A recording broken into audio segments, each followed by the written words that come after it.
Hey everybody, Gabe Suarez here from Suarez Tactics. So, there's been a lot of smoke going around the internet about the self-discharging Sig P320, Sig's gotten a lot of bad notoriety, and well deserved. They've never been an easy company to deal with, either as a police officer or as a business owner. They're kind of reaping what they sow. But I want to talk about a good Sig, the Sig P226. That was my first semi-auto duty pistol. Something very similar to this right here. Okay, now the original ones back in the 1980s, they had not a composite, but it's I don't know, like a stamped slide almost. That was okay. I think it was a weight cutting issue or manufacturing shortcut.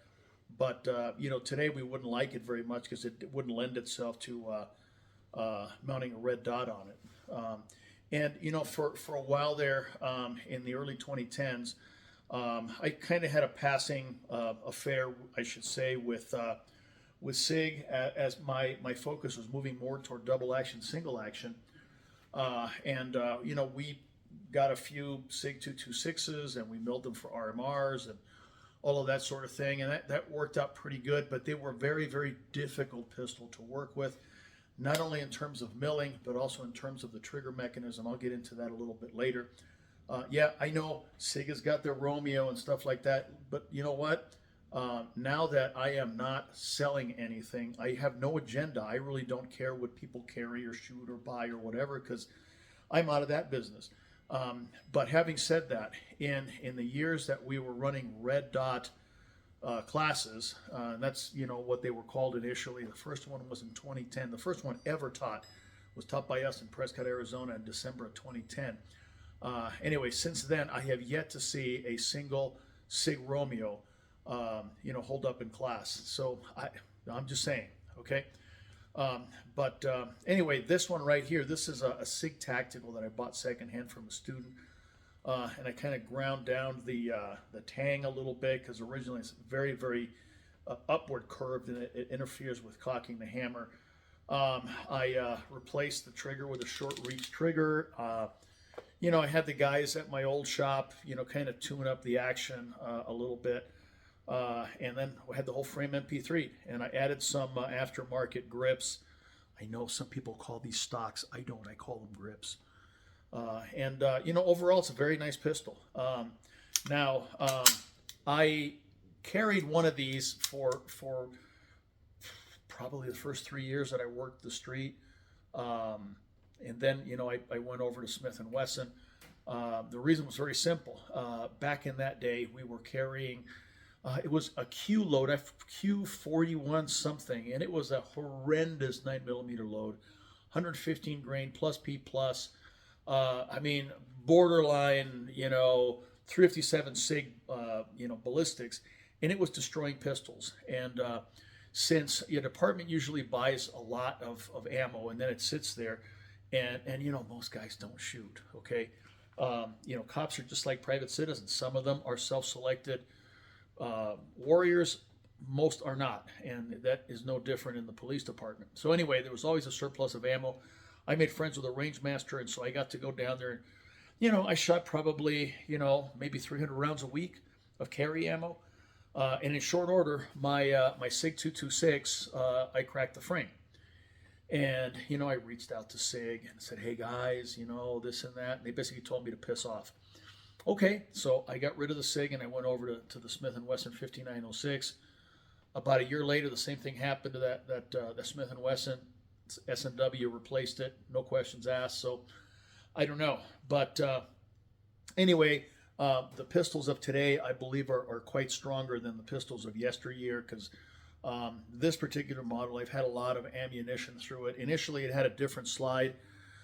That slide was cut for an RMR, and somebody bought that from me, and I just added a standard Sig 226 slide and our standard tritium sights that we used to make. And so I probably have maybe 5,000 rounds through this thing. I've never had an issue with it. So I do think that the Sig 226s of today might be a little stronger and more resilient than the ones of the past. Now, little history on the weapon. Okay, it was it's basically it's the stepchild of the Sig P220. When I was in Switzerland about 10, 15 years ago, doing training for the Swiss military, they were still running some 220s, and they had a magazine release here in the butt, which I think is a fine situation. Nothing wrong with it.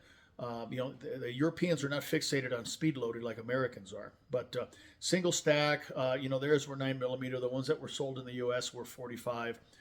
And so the Army wanted a double stack 9mm. And so this was SIG's basic introduction to that XM9 program, which, as we all know, was won by the Beretta 92, much to the dismay of the 1911 crowd. But the SIG did not go away. It was adopted by Navy Special Warfare in the form of the Mark 25. The Mark 25 can still be bought today from SIG, I believe. This was a fine pistol. There's absolutely nothing wrong with it. Like I said, the pistols of today seem to be a little more resilient than the pistols of yesteryear. And this one's done pretty well. Okay. It was the darling of law enforcement in the 1980s, and the reason is this: in the early 80s, this was kind of the system that most law enforcement guys were running. The Smith 59, or 459, or 659, or in this case, the third generation 5906.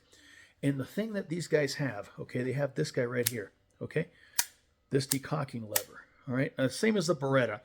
But what would happen is that guys would carry it like this, okay, and then when they try to use it under stress because they didn't train themselves to take this off, maybe they weren't taught, or maybe they fell into that category of people that just didn't give a shit, and so they try to shoot the bad guy and nothing happened, okay? So that was the first thing. The second thing is that the Smith & Wesson had this creepy magazine safety. If the magazine is removed, the one I carried on the street I deactivated, okay, but this one I set back to standard configuration for a study weapon that I have in my safe. Okay, if the magazine is out, the trigger doesn't work. So it's got these redundant double safeties that maybe are the darling of some, gun writers from the land of, liability fear. But, guys that are out there chasing bad guys, getting into gunfights and stuff like that, this wasn't such a great idea. And so law enforcement wanted something different. And boom, enter the Sig P226. Okay, no safeties. And the decocking lever here was very instinctive and easy to use compared to the Smith 59. When SIG taught their instructor course, they made a big deal out of decocking this guy every time you were done shooting, which is a foolish thing, but that was their selling point for the Sig 226. Okay, it competed directly with the Smith 59. Now, these, like I said, are nice pistols. The trigger can be tuned up very nicely, but it's not anywhere near as nice as a modern CZ pistol. It's just not. You can't lighten this up and maintain reliability. That's been my experience, okay? And their factory specs are what we would consider overly heavy, all right? But you can still thumb cock the hammer for a very nice single action pull, and the trigger reset is very nice as well. And it fits the hand nicely, and it's an overall cool pistol. Okay, now decock that guy. In the late 80s, I would say probably early to mid 90s, was when Glock kind of landed on the law enforcement scene. All right, with their model 17. Okay, Glock 17. This is a Glock 22 that I carried on the street. This one, it was the darling of the law enforcement trainers because they only had to teach one trigger press, okay? Not that it's that difficult to do the other one, but, and they didn't have to teach people to decock, okay? The only thing they had to teach them was to keep their fingers off the trigger, and there it was. And I'll tell you something, the The ranks of law enforcement agency trainers are not filled with meat eaters for the most part. There are some, but for most, it's a retirement job, and they don't want to work very hard. Okay, and so this was considerably easier for them to teach and administer than the to their mind overly complicated Sig 226. Okay.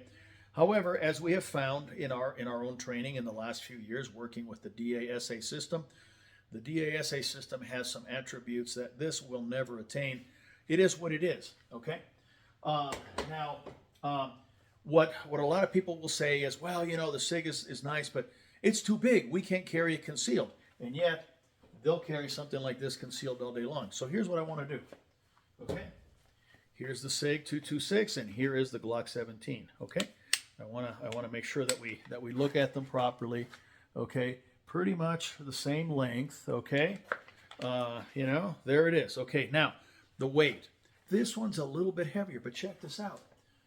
The Sig 226 empty 30 ounces. Okay, the Glock empty 23 ounces, so a mere 7 ounces. I don't know that that's that big a deal. Okay, I don't know that the weight is that much of an advantage with a Glock. But in any case, these are still seen often in training classes. I see them, you know, all the time now that we've kind of opened our arms to the double action, single action world. There are things that you can do to this to make it a better pistol, but it's not easy. Certainly not as easy as the Glock, certainly not as easy as the CZs or other platforms. They involve a lot of internal work and so on, and then you're kind of playing with the reliability thing. But things that I've done, short reach trigger, and then I have kind of melted down the decocking lever, because what I was finding is in double action shooting, the way I carry my hands, my support hand was bearing right on this lever, and there was a few times where I kind of decocked mid shooting string, and that's not a good thing to have happen. Okay. So I believe that this is probably the best handgun that Sig has ever developed. This and its derivatives, and, you know, the 229, the 239, weapons like that. And, you know, they probably should bring this back and focus on this and kind of leave the 320 to its quiet demise. Another weapon that Sig made, which was really popular back in the day, is the Sig 239. Okay, now this is a little bitty single stack pistol. Okay, I wish they still made this. I would probably carry this a lot. I have one in 9mm. I'm holding it here in my hand. This was very popular back in the day for off-duty carry and so on. What is nice about it is how slim it is. Okay, so it's a lot easier for a you know, a lady to shoot, or you know, somebody with small hands, let's say. It's easier to conceal because of the flat profile, and it's got a little finger extension down here in case you need that. But the single action trigger is pretty nice, and the double action trigger, again, this is stock. I haven't done anything to it. It's heavy, but it's smooth, and it's short. Look at how short that is. The hammer goes to that point, and then it drops. Okay. So very nice, very slim, and it's double action, which I think is an advantage for deep concealment. That way you don't have to carry with a holster. There's advantages to not having to wear a holster with your pistol. You would never carry a Glock 43 without a holster, but you can do it with this. And I suppose the Glock 43, the bigger one, what is the Glock 43X, I believe, probably a good comparison weapon to this in terms of size and so on. But anyway, so Sig has made some good pistols in the past, and you know, if you're in the market for a double action pistol, and you know, you kind of like a little bit of the nostalgia from the 80s, Sig 226 is a really good place to start. Okay, I'll see you on the range. Peace out.